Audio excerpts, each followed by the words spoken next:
Who's the strongest warlord? How are they ranked? And who the fuck is this guy's dentist?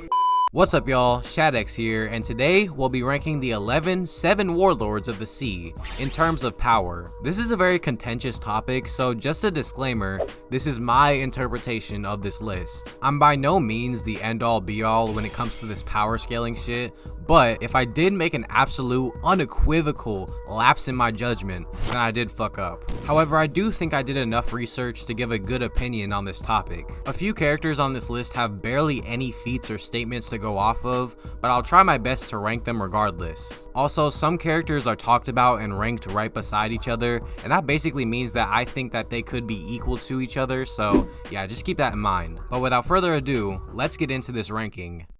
Number 11, Buggy D Clown. Now, it's very easy to think that Buggy is just the weakest warlord for obvious reasons, but for those of you who think that he's still Chapter 1 Luffy level, let me enlighten you. During the Impel Down arc, in Chapter 532 to be specific, Luffy is seen hitting one of the Minotaurs with a jet bazooka. In the same chapter, Buggy hits the Minotaur with a Muggy Ball, and it's shown doing more damage. More damage than one of Luffy's strongest attacks at the time. And during the war, Buggy is shown tanking this same Muggy Ball. Now, I'm not saying that Buggy is PTS Gear 2 level, but what I am saying is stop sleeping on him.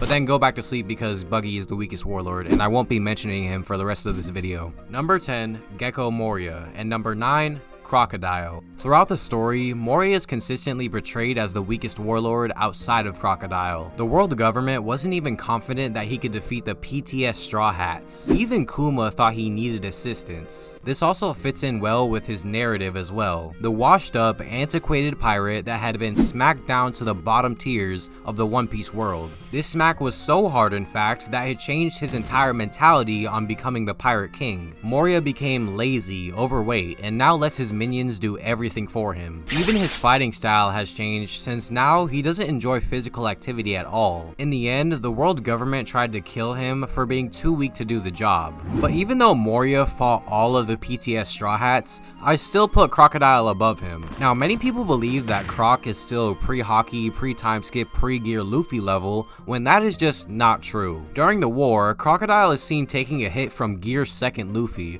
who at this point is hundreds if not thousands of times stronger than he was at Alabasta. Gear 2nd has been calculated to be a 10 times increase, and by using that along with CP9 Doriki scaling, we can come to the conclusion that Gear 2nd War Arc Luffy is at least 500 times stronger than his Alabasta self. This is an extreme lowball. I'm not even counting all of the arcs that happened in between Alabasta and Enies Lobby, nor am I counting all the arcs after up until the war. Croco is also seen taking hits from Diamond Jozu, while Moria is getting one shot by PTS Jinbei. It's also possible that Croco got stronger during the time skip as well, as he did save Buggy from a Vice Admiral. And while I would mention his bounty being so high, that's mostly for his intellect and cunning ability. Number 8, Bartholomew Kuma, and number 7, Boa Hancock. Now hear me out, I know a lot of people are gonna click off for this one, but you gotta understand, we know barely anything about these two. We know at the very least that Kuma is beyond post-time skip Gear 2nd level since he is stronger than the PX units, but at the same time, he got beat up by Eva and cut by PTS Zoro. So yeah, the things we have seen don't look that good for him. Kuma does have hacks with his Devil Fruit, which is pretty OP. Being able to instantly disappear someone is insane, and I do think he's far above Crocodile. I'm sure that this video is going to be outdated soon because Kuma's backstory is on the horizon, and it'd be really annoying if we learned even more about him in 1072, but that's what praying is for. Boa is also beyond post-time skip Gear 2nd level, and due to her hacks, she can one-shot most characters in the series. Boa ate the Mero Mero no Mi, which in her hands at least, is extremely overpowered. Anybody who has lustful thoughts about her can be turned into stone by her Love beam. And beyond that, she can turn objects to stone by just touching them or kicking them. I don't know how it quite works, it's not really explained. You can counter this ability by focusing on other emotions such as pain or just being a dumbass. Most characters on this list would be susceptible to this ability, however one of them beat her in a 1v1, so yeah. So beyond her Devil Fruit abilities, what does Boa have going for her? Well, she defeated pre-time skip Smoker by shattering his Sea Stone weapon, but she also could have just turned the weapon to stone, so Besides that, there's really nothing to go off of. I mean, in Stampede, she's seen fighting alongside characters like Law, Smoker, Sabo, and while this movie is non-canon, the story is by Oda himself, so take that as you will.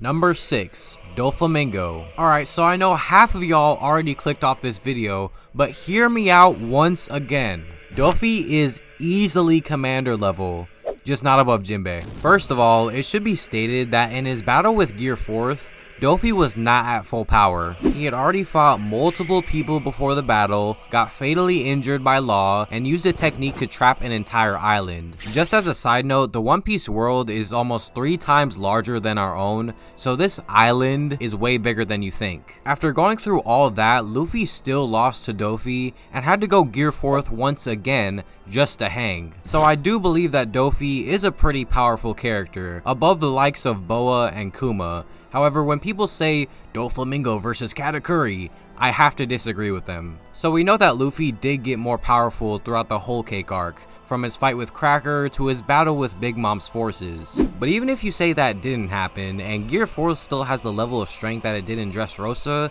Katakuri still destroyed him. After his R&R, Luffy goes to challenge Kat once again, and in this second round, Katakuri states that Luffy, in base, is his equal, putting this base level Luffy far beyond his Gear 4th form in Dressrosa. So yes, while Doflamingo is powerful, he can go no further beyond characters such as Katakuri. This also fits in well with his narrative too. Doflamingo knows that he's not the strongest person in the world, so instead of climbing the ladder and risking his life, he decides to appease the beasts that stand above him, while also building up his own empire. But it would only make sense that the people who risk their own well-being and climb that ladder would be above him, such as our next character, Jinbei. I believe that this guy is a sleeper and not enough people put respect on his name. Now just let me explain why. In the previous arc, Jinbei's main opponent was Who's Who. Who's Who is implied to be the strongest Tobiropo member, even stronger than Ulti, who clashed with post-Udon Luffy. Now, this Luffy in base should be stronger than his previous Gear 4th,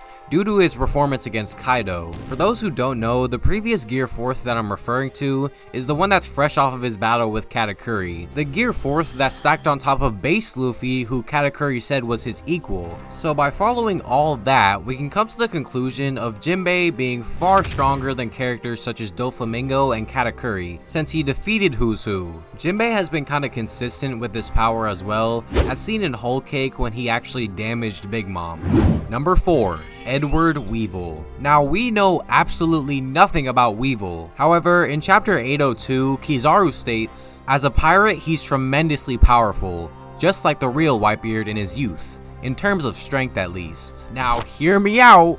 The absolute best interpretation of this statement is Weevil being somewhere around Primebeard in terms of physical strength. I'm not saying he's clashing with Roger because that's too outlandish, but what I am saying is that he could be above Jinbei. Considering Weevil's own goal is to basically knock off people like Marco and Jozu, you can see him being high commander level at best, especially since he destroys entire pirate crews by himself. Again, we don't know jack about Weevil, so I could be completely wrong. For this video, I decided to use the absolute best interpretation of one statement made by Kizaru, so I repeat, this could be very, very wrong. But in the meantime, I think that this is the furthest that Weevil can go, because even if he is as strong as Primebeard, the next 3 characters completely outhacks him. Number 3. Trafalgar D. Water Law. Law is a fairly easy character to rank. As I said before, Luffy post-Udon is able to damage Kaido in base,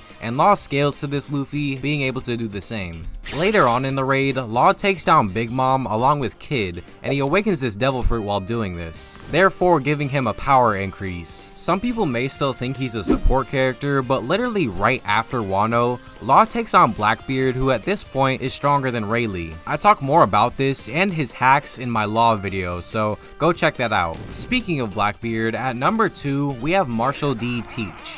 Now, we have not seen the results of Blackbeard versus Law, but I'm calling it right now that Blackbeard is going to win. The reason I believe this is because in the last few panels of their battle, we see Teach about to use his dark powers. We already know that Blackbeard wins battles through underhanded tactics and trickery. This is how he killed Whitebeard and gave Shanks his scar. Law is visibly surprised by Blackbeard using this power, which may indicate that he's about to get hoed. On top of that, Teach hasn't used his darkness powers throughout the entire fight up to that point, so that might indicate that the tables are about to turn. Beyond that, Blackbeard has been hyped up by characters such as Marco and Rayleigh. Marco himself says, quote, "But with Pops' power at his command, we couldn't overcome Teach anymore. He took everything." I mean, Rayleigh's statement alone should be enough to put Blackbeard in the higher tiers of the One Piece world, but Marco's only solidified it. Number 1. Dracule Mihawk. Obviously, Mihawk would be at the top.